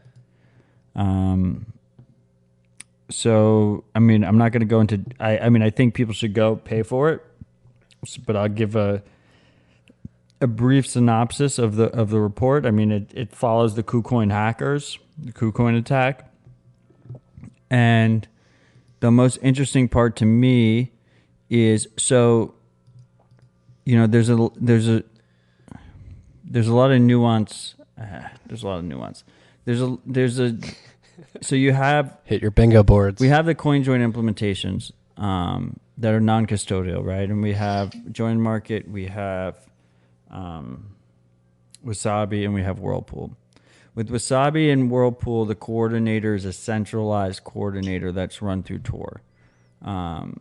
With Join Market, the coordinator is the taker. So it's the person on the taker side. The maker is just publicizing their coins. It's a little bit different. But anyway, with Wasabi and Samurai, you have the centralized coordinator that's managing the rounds, but because of the way that Tor is implemented and new identities are cycled, they don't know how the rounds are configured, but they're matching people. They're like a matchmaker. They're a blinded matchmaker. With Samurai, you can use it without your own node in a situation where their other server, which is their wallet server, knows some of the inputs into each round. So the best way to use Samurai is to use it with your own node. Otherwise, you have to trust their wallet server with your transaction connections, your transaction links to each other. All that said, the most popular way to use Bitcoin privately is something called a custodial mixer, where you provide full trust in the custodian to both give you privacy and they hold your coins. So there's there's an intermediate period where they're legit holding your keys, and you have to trust them that they're going to send it back to you, which doesn't exist with CoinJoin. So the custodial mixers are, if done properly, are way better privacy on chain, because they just provide you, there is literally no connection between your two transactions. They're sending you someone else's Bitcoin. You send them Bitcoin, they send you someone else's Bitcoin. But the result is you have a shit ton of trust in them, and they can either be a honeypot or they can take your money. It's a centralized coin swap. Right.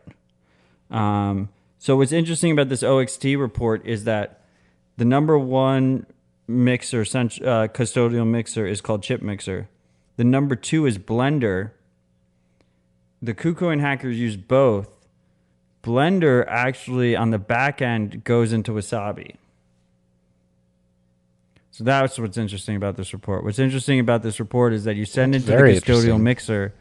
The custodial mixer is putting funds into Wasabi.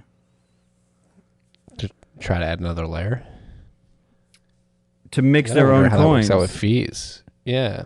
Oh. Not as a value-added service to their clients. I mean, both, I guess. But it's questionable how much it actually helps. I mean, it doesn't appear to help in this report. Yeah, if they can figure it out, like it doesn't seem like it's helping. Right. And then you talk they're about like still compounding clustering- fees. They're still clustering it, but the belief here appears to be that Blender is a hybrid model where they're a custodial mixer that is also using Wasabi on the back end to basically like split up their deposits and mix them around before they send them out and shit. Yeah, and I don't want to give up too much of the report since they're paywall. But like how much of each round are they making up?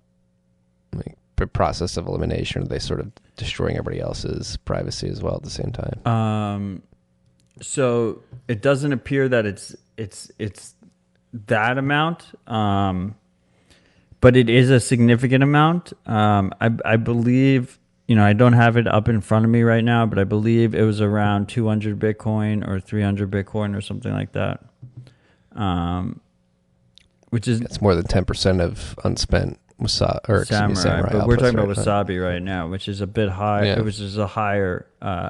It's almost like 8x the amount of unspent going into it. Really? I wouldn't have thought that. Yeah, but the thing is the guarantees. Both the anonymity set for Wasabi degrades after you leave the pool, and when you're in the pool, the anonymity set guarantees are less because they don't structure their pools in a way to reinforce that you have to have remixers in every round. But in practice, you do have a lot of remixers in every round. But both implementations would suffer from this idea that you could have a large entity coming into it. With Wasabi, it's a little bit worse because your rounds aren't randomized. So when you come in, you can imagine a mixer like Blender coming in running multiple clients. If they queue them all up at the same time, they're all going to be in the same round. So you can have 80 participants and 20 of them could be Blender, all in the same round. And Blender would know they were all in the same round because they put them in all at the same time. And the authorities that crack down on Blender would know that as well. The what? Hypothetically. The authorities that crack down on Blender would also know that in retrospect. If they got access to Blender's transaction information, they could have that information. And the main thing that Wasabi uses to create that Sybil resistance is the actual fee, the pool fee. So the only thing stopping an individual from just completely flooding rounds with their own transactions for process of elimination is that fee. Which is the same fee that everyone pays. And I don't know if it's significant enough to actually stop it. What's cool with Samurai is an honest user pays a lower fee than a non-honest user. Because if you enter the round with way more coin, you pay a lower percentage fee, but none of that coin can be in the same rounds with each other. So an attacker would have to split them all up, and they would pay a higher real fee. So there'd be a difference there. So, I mean, there should definitely be concern in general, I think, of large entities mixing in either of these implementations or joint market. I mean, I've mentioned in joint market that I think that surveillance entities have a higher incentive to offer super low fee maker offers. But I think Samurai creates the best Sybil resistance in that way, that they make it as expensive as possible for an attacker to try and do those rounds. Yeah. The coin join wars persist.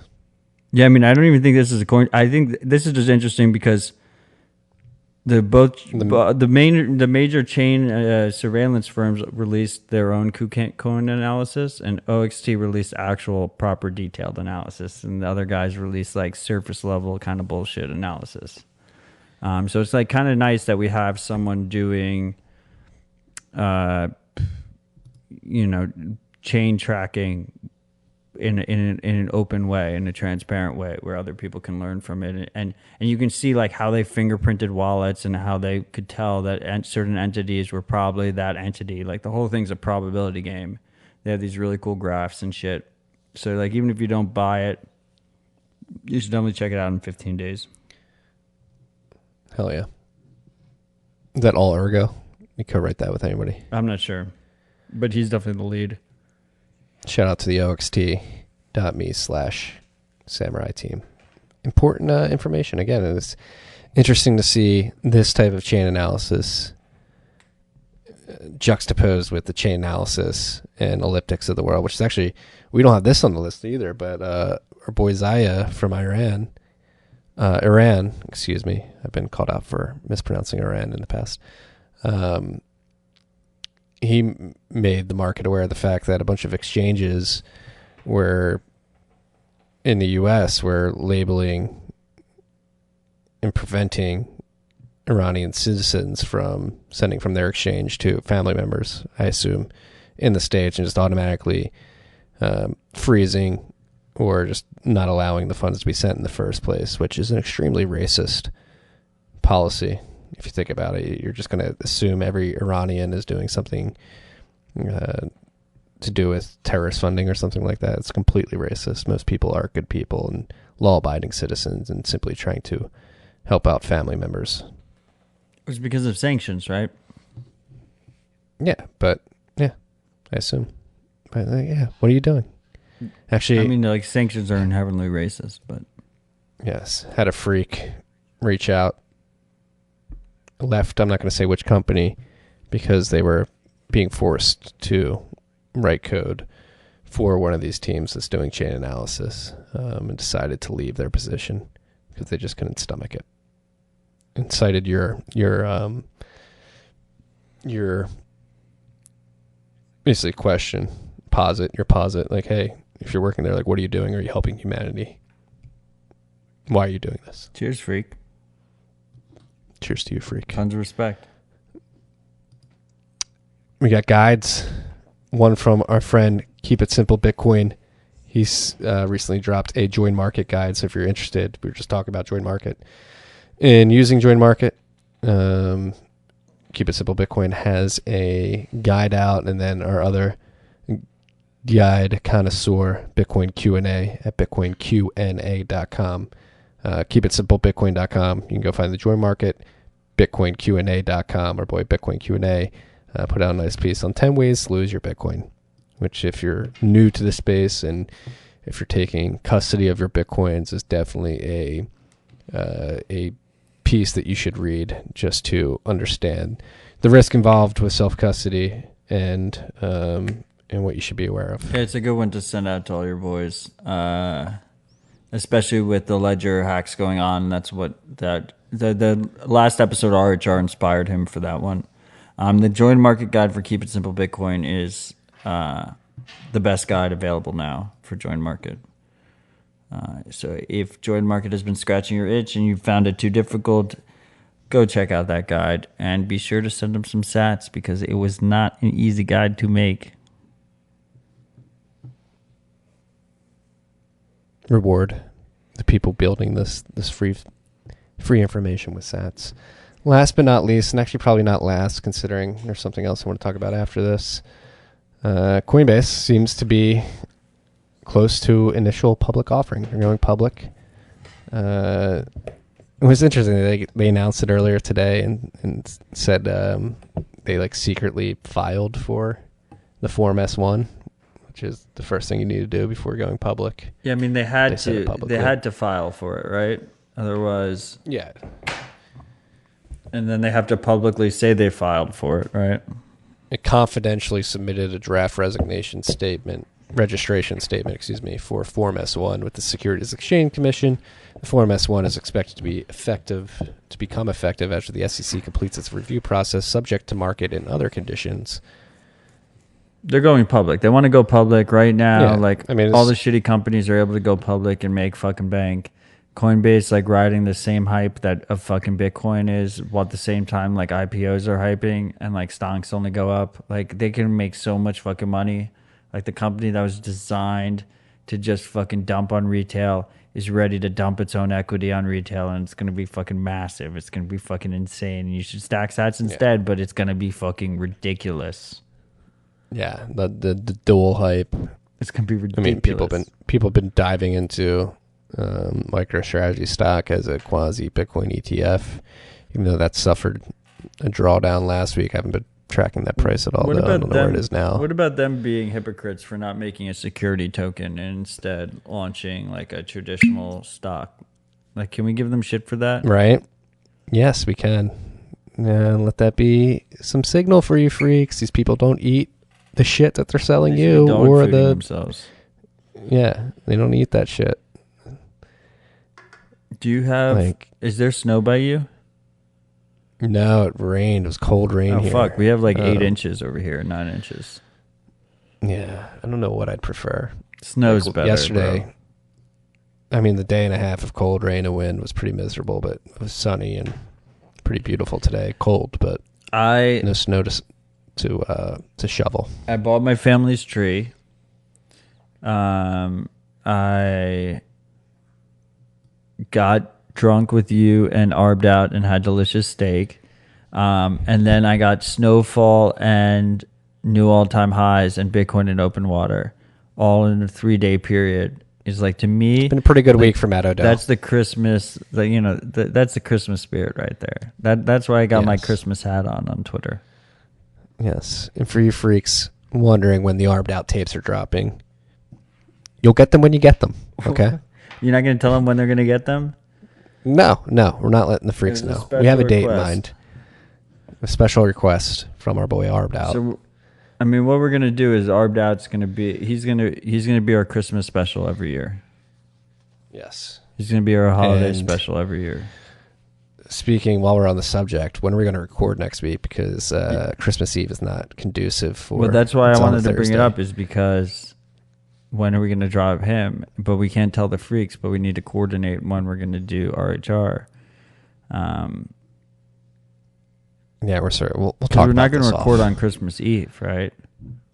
No, I can't. Wow, Marty can't. I'm down to record on Christmas Eve. Let's do it. You just said we're not going to. I would 100% do it. I can't believe you would just do that to the freaks, Marty. But if it has to be that way, then I understand. Christmas Eve is my travel day this year, unfortunately. I mean, I don't know what to do. I mean, Friday. We're not going to drop Friday. It's Christmas Day. It's even worse. Yeah. So yeah, of course we're not gonna. So we're gonna do Wednesday. I assume so. That's what I was thinking. We're not gonna skip RHR, right? No, definitely not. Remember how bad we felt when we did skip RHR? I know, but if we skip, maybe do you think the price would dump if we skipped? No, it'd probably be the opposite. It'd probably pump on us. Let's stay humble, Matt Odell. Okay. What? I mean, dumping would be kind of good right now. Like I'm in the pleb dump request mode. I'd be down for a dump. Yeah, about to get a card with $50 in it for my grandmother. Love to turn that into sats. Been waiting for it to pump for years, and now I'm like, oh, I'm down for the dump. Yeah. So we'll plan for Wednesday. That's what I was assuming. And we might, you don't know when we're gonna drop Arbed Out, but he's gonna be the Christmas special. Yes, and we'll we can make this work. We'll talk about it off air, but yeah, maybe we'll make it festive. We'll get cocktails, festive cocktails. I've got a fireplace next to me. We'll get the fire going. Maybe get some jingles in here. Yeah, maybe we'll do a Christmas live stream. Maybe we'll up the production value here. Or maybe we won't. It depends how much you guys stack, how high we go. Yes, it depends. It doesn't depend. We're going to show up no matter what. We're going to show up. It literally does not matter at all. Like the price could be $3,000 next week. It could be $40,000. And no, I would be completely different. It would be a completely different episode regardless, either way. Yes. I'm not going to lie to you. Last thing I want to bring up. So going back to Munchin Butts and the announcement. Our dude. Apparently there's a war in the White House. And if we put pressure on the Trump administration to dump Munchin Butts before the transition on January 20th, maybe these regulations, I mean, a lot of the conservative Twitter is starting to hop on the Bitcoin train. And they're calling for people to put pressure on the current administration not to push these overbearing quote unquote crypto regulations and to dump the people that are pushing them forward. So speak up. So that's another thing we didn't talk about when we first brought this up in the beginning of the episode. Do you think many people speaking up actually had an effect on whether or not that was announced? Because, and one thing I pointed out, if you compare the reaction to the Stable Act announcement on Twitter and how Rashida Tlaib got completely ratio murdered to the support that Warren Davidson, Emerson, Tud got when they announced their tweet saying, "Hey, don't do this." Do you think that had anything to do with the no news on something that was very expected to happen last week? I mean, I think even if news happens, I mean, I'm on the record of already. My first prediction was that it was going to be Christmas break, so we haven't hit it yet. To be completely like, this is me, pulling myself back in, because my first thought was, okay, they're going to wait till like holiday break. I think the thing that really helped us is all these DeFi guys are like, they're super exposed. Like if like Fred Wilson's portfolio could get destroyed by a single bad law. A single bad law destroys his portfolio. It really doesn't fuck over Bitcoin much. It could fuck over Bitcoiners tangentially. It's like extra, it would be a longer process, but literally a single law could just completely destroy Fred Wilson's portfolio on the DeFi side. That we're signaling out Fred Wilson. Wait, I'm using him as an example, but like the Coinbase Mafia, right? Like all these guys that are part of this incestuous Coinbase crew. Pump and dump, get in early. Anderson Horowitz, at a discount. right? Yeah. Like A16Z. right. They're all exposed. If there's a self-custody, any kind of self-custody restrictions, like real bans, real restrictions, their companies that they're invested in just get wrecked. They just like literally overnight become criminal organizations. They're against the law. So those guys are all freaking out behind the scenes. Like we have billionaires, 100 millionaires like freaking out behind the scenes. That's obviously going to help us. So there's definitely a cover. We have it's almost like the shitcoins provided us a better cover than actual native Bitcoiners, because I think a lot of, especially the Bitcoiners that have more coin, are just like, I'm off the radar, I'm using my own node, and come and take it. But while the shitcoiners are like, fuck, like my whole business just gets destroyed. Like I can't let this happen. So the fact that they're more vulnerable actually helps protect us to a degree. Yeah, that's a very good point. No, that's actually something. If you go back and listen to the original Bitcoin Sign Guy episode, that's the way he described shitcoins, is providing cover and confusion to Bitcoin. Certainly not in this particular sense, but that does make a lot of sense. Fred Wilson, what an asshole. Sorry, Fred. Thank you for hosting BitDevs at Union Square Ventures for a few years there. Yeah, freaks, it's been great. It's been a fun week. Almost 2 hours. Ugh. I think we were humble. Well, it's, just try your best. Try your best. Keep American Huddle honest. Keep yourself honest. Keep American Huddle honest. And just try your best. Are there any off list topics that we're forgetting? Anything macro? I mean, the Fed did come out this week. They want to be more accommodative. They're asking for fiscal help. Apparently, there's going to be another stimulus package announced in the next couple of days. We'll see if that comes to fruition. Bitcoin's winning. Bitcoin's winning. All right, we're going to end on a non-humble note. On some vibrato. Vibrato or verbato? It's bravado, bro. Bravado. Wow. Oh, I'm an idiot. Well, actually, that's what I wanted to end on. If Bitcoin gets to 100,000, apparently Justin Moon's going to help crowdfund so we can buy Stephen Hawking's wheelchair and I can articulate and actually speak well and write better. Freaks. So be on the lookout for that. My goal here is Bravado. Wow, I feel like such an idiot. Way off, bro. I mean, my goal here is I just want to talk about Bitcoin until I die. You know, just enjoy the freaks once a week and just be here with you all. To the point where we just all have fuck you money and we're just telling everyone to go fuck themselves all the time. It just sounds blissful. We already do that. I know, but I feel like we're a little bit ahead of ourselves, you know, like we don't properly. You think telling the G7 to suck my dick is a little too premature? Yeah, like we don't really have like anything to back that up. Come and take it, G7.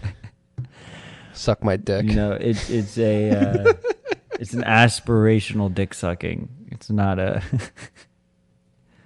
But it's one that I'm very bullish on. I'm very bullish on your aspirational dick sucking, but it is not one that is properly backed up yet, in comparison to the G7. Hey, push back. Speak up. Speak up. Speak the fuck up. Stand up. Stand up for your rights. Stack or die. Like I'm under the impression that like the social pressure from social media and that letter from Davidson actually had an effect on the delay of that announcement that seemed imminent. Like, fuck, stand up. Davidson's our fucking come and boy, take it, man. Thank you, man. Appreciate you. Right. Good. And he was just on Noted. Go check out the Noted episode. I'm on Tales from the Crypt. Yeah, you follow me on Twitter. I'll DM him. Follow me on Twitter, bro. If you're listening, Warren. Yeah, stand up for your rights. Stand up for self-sovereignty in the digital age. All this PC bullshit, this communist propaganda. Push back. What is the G7? Like, I can't even name the G7. Fuck the G7. U.S. Like, who are they? France, Germany, Australia, New Zealand, England. One more. That was pretty good. Portugal? No, Canada. Canada's definitely in there. Fuck you, Justin Trudeau. Dude, Canada really shouldn't be in there. That's like a little slight, like they just snuck in, you know? Yeah, just brought our little brother with us. The only thing Canada's done that's good is CoinKite. Like besides that, it's like what the fuck? What like and then Barber's Company. I like Barber's Company. It's like besides the upstream data, bull Bitcoin, tahinis. Besides the Bitcoin tahinis, companies, BTC sessions. Besides the Bitcoin companies, are there any industries in Canada? Our boys Gimmer and Mark Schwinard. There's a great Canadians. A lot of good Canadian Bitcoiners. When it comes to your politicians, outside of that Pierre Poilievre guy, whatever his name is, you guys are fucked. Like you guys are fucked. Justin Trudeau is the biggest pussy politician I've ever fucking witnessed in my life. Freak. And he's a fucking he's a Chinese Communist Party fucking rat bastard. You guys should fucking kick him out of your country as fast as possible. The important thing to realize, said it. The important thing to realize is that I just rattled out the G7 off the top of my head. I think that's pretty impressive. That's very impressive considering how much whiskey we've drank throughout this episode. Shout out. Let's wrap it up. I still have to get the bet out. It's 6:30. I haven't even written the bet yet. Get the shit out. I'm supposed to be on a live stream in 27 minutes, but I'm going to have to decline that because TFTC takes priority. My dude. Peace and love. Stack or die. Cheers, brother. Love all y'all. Stole peace and love there, dude. I'm sorry. I apologize. I realized after I said it.